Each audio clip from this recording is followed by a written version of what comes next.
ঢাকা শহরে পর্যাপ্ত পরিমাণ মাঠ নাই এবং মাঠের পর্যাপ্ত মাঠ না থাকার কারণে এখন বাচ্চা যারা আছে তারা মনে করেন যে মোবাইলে আসক্ত হচ্ছে এবং বিভিন্ন খারাপ কাজে লিপ্ত হচ্ছে।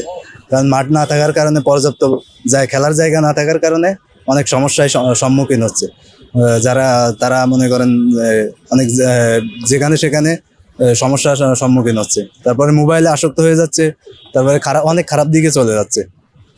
ক্রীড়া উপদেষ্টার কাছে একটাই চাওয়া যে ঢাকায় মাঠ কম থাকার কারণে, তারপরে বিভিন্ন একাডেমি কম থাকার কারণে মাঠের কারণে খেলা কম হয় এবং বাইরের দিকে বেশি যায়। ক্রীড়া উপদেষ্টার কাছে একটাই চাওয়া যে ভালো একটা পরিবেশ দিবে, ভালো মাঠ তৈরি করে দিবে যাতে প্র্যাকটিসের জন্য অনেক ভালো হয়। পাড়া মহল্লার ভিতরে মনে করেন একটা মাঠ থাকলে ছেলে পেলে প্র্যাকটিসের জন্য তাহলে অন্যদিকে আর যাবে না, তারা খেলাধুলায় আসক্ত থাকবে।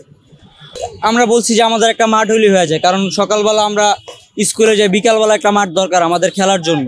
তো তাদের বলছিলাম, তারা বলছিল যে হ্যাঁ আমি আসলে হয়ে যাব, মানে দিয়ে দিব, আপনাদের একটা মাঠের ব্যবস্থা করে দেবো, কিন্তু আর এটা পাইনি আমরা। তো তাদের কাছে একটাই মেসেজ যে আমাদের একটা মাঠ দিলে আর কি ভালো হয়। আমাদের এলাকায় কোনো মাঠ নাই, মাঠের জায়গায় আপনার বড় বড় কনস্ট্রাকশন বিল্ডিং হয়ে গেছে। তো একটা মাঠ দিলে আমাদের অনেক ভালো হয়, পোলাপাইন ফোন থেকে বেরোয় বিকালবেলা খেলতে পারবো।